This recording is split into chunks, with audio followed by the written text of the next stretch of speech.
देखते हैं, इसमें कहा गया है print technology of China was bought to Italy by the great explorer dash. तो आपको बताना है जो प्रिंट टेक्नोलॉजी थी चाइना की वो कहाँ पहुँची थी, इटली पहुँची थी। और कौन उसको लेके आया था, तो ग्रेट एक्सप्लोरर जो है वो उसको कौन से ग्रेट एक्सप्लोरर लेके आए थे, तो Marco Polo is the correct answer. तो मार्को पोलो ने क्या किया था, प्रिंट टेक्नोलॉजी जो कि चाइना से आई थी कहाँ पर, इटली में।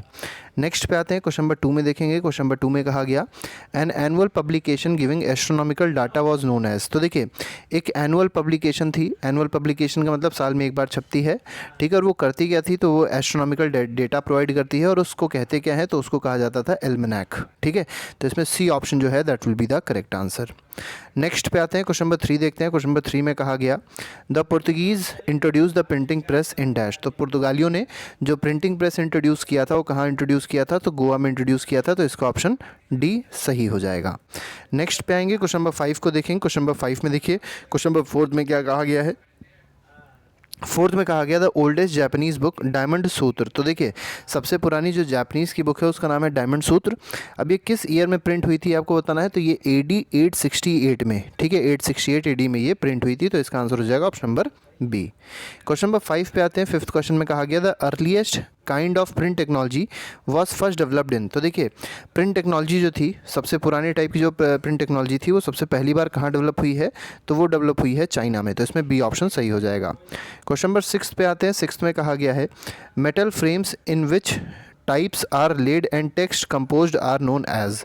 तो देखिए ऐसे मेटल फ्रेम्स होते थे जिस पे टेक्स्ट को कंपोज किया जाता था, उन मेटल फ्रेम्स को कहते क्या है, उन मेटल फ्रेम्स को कहा जाता है गैली, ठीक है। तो गैली इसको कहते हैं। तो इसमें बी ऑप्शन सही हो जाएगा।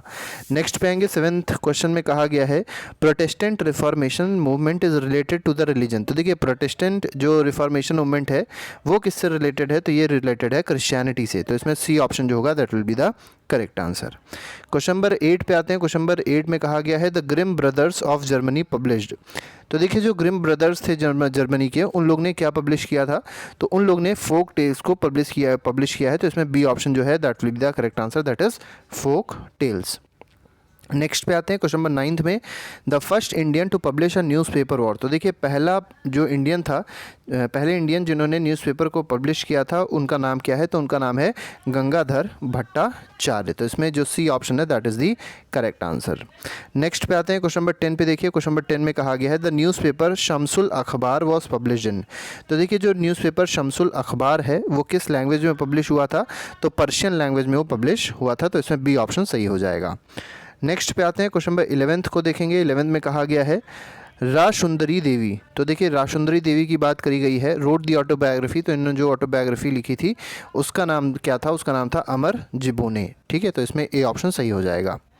नेक्स्ट पे आते हैं, 12th क्वेश्चन में कहा गया है इन 1878 vernacular press act was modelled on the dash. तो देखिए वर्नाकुलर प्रेस एक्ट जो आया था 1878 का, वो किस मॉडल पे बेस था, ये आपको बताना है इस क्वेश्चन में। तो ये बेस था आयरिश प्रेस लॉ के मॉडल पे। तो इसमें सी ऑप्शन सही हो जाएगा। क्वेश्चन नंबर 13 पे आते हैं। 13th क्वेश्चन में कहा गया है a liberal colonial officer who formulated new rules to restore the freedom of press in India was. तो देखिए फ्रीडम ऑफ प्रेस जो था उसको ख़त्म कर दिया गया था, ठीक है। जो आपका वर्नाकुलर प्रेस एक्ट आया था 1878 में, उसने क्या किया था कि जो फ्रीडम ऑफ प्रेस थी उसको एक तरीके से बिल्कुल समाप्त कर दिया था। तो एक कॉलोनियल ऑफिसर आया जो बहुत ज़्यादा फ्री था, जो लिबरल था, उसने फिर से इसको लाने की कोशिश करी, रिस्टोर करने की कोशिश करी फ्रीडम ऑफ प्रेस को। और वो कौन था, तो वो कौन थे, तो वो थे थॉमस मैकुले। तो इसमें सी ऑप्शन सही हो जाएगा। क्वेश्चन नंबर 14 पे आते हैं। 14th क्वेश्चन देखिए क्या कह रहा है द बुक छोटे और बड़े का सवाल is about the topic of. तो देखिए यहाँ पर एक बुक का नाम दिया गया है छोटे और बड़े का सवाल। अब ये जो टॉपिक है इस बुक का टॉपिक क्या था, तो इस बुक का टॉपिक था कास्ट सिस्टम। तो इसमें डी ऑप्शन सही हो जाएगा। 15th पे आते हैं the Penney magazines were specially published for. तो देखिए जो पेनी मैगजीन्स पब्लिश होती थी वो किसके लिए पब्लिश होती थी, तो वो मेनली वुमेन के लिए पब्लिश होती थी। तो इसमें सी ऑप्शन जो है that is the correct answer.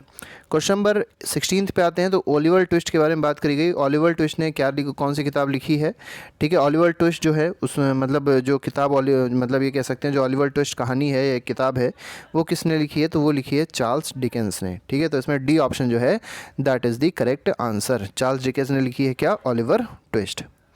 Next पे आते हैं। नेक्स्ट क्वेश्चन जेन ऑस्टिन की जो फेमस नावल है उसका नाम क्या है, तो प्राइड एंड प्रेजुडिस, ठीक है। तो बहुत ही इंपॉर्टेंट नावल है जेन ऑस्टिन की, उसका क्या नाम क्या है, प्राइड एंड प्रेजुडिस है।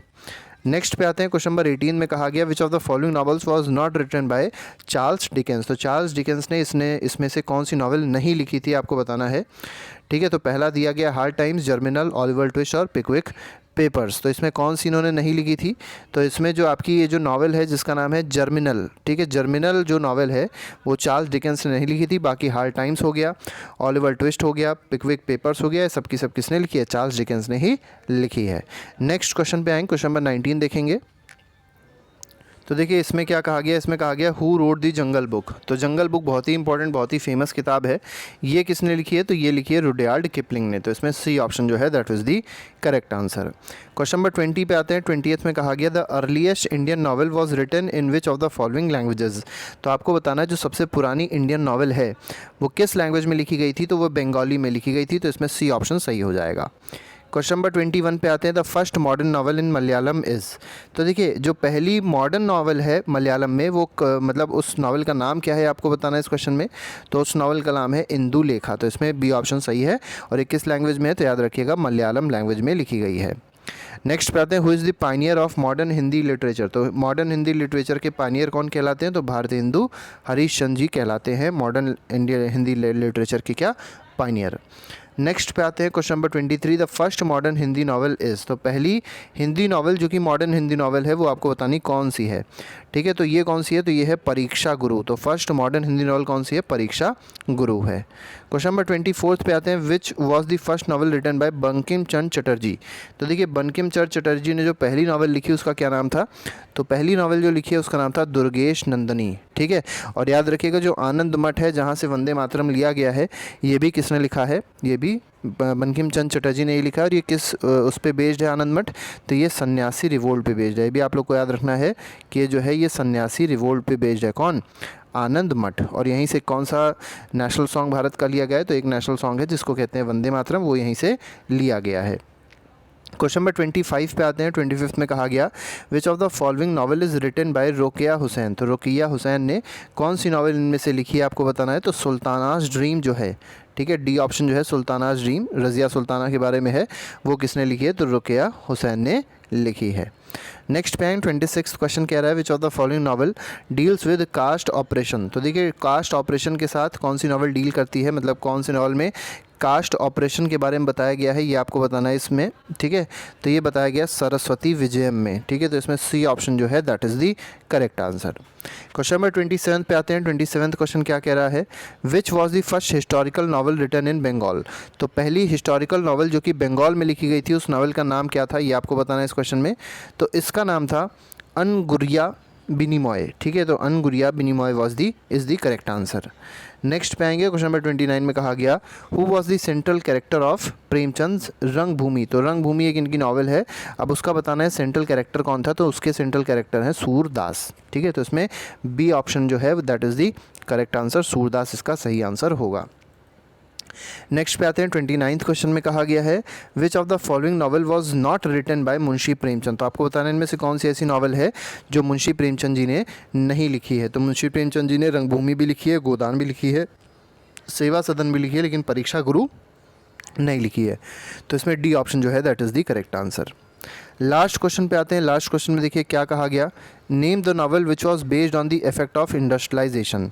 तो देखिए इंडस्ट्रियलाइजेशन के इफेक्ट पे बेस्ड जो नॉवल थी वो कौन सी थी, तो ओलिवर ट्विस्ट नहीं थी, जर्नल भी नहीं थी, पिकविक पेपर्स भी नहीं थी, कौन सी थी, हार्ड टाइम्स थी। तो इसमें ए ऑप्शन जो होगा that is the correct answer. ये अभी तक जो हम लोगों ने 30 क्वेश्चन डिस्कस किए बहुत ही इंपॉर्टेंट क्वेश्चन थे। आगे जितने भी MCQs हैं उनकी वीडियोज़ पहले से ही प्लेलिस्ट में डाल दी गई हैं, आप लोग प्लेलिस्ट में जाके आगे के सारे वीडियोज़ आप देख सकते हैं। तो अभी के लिए फिलहाल नहीं, thank you very much, good bye, जय हिंद।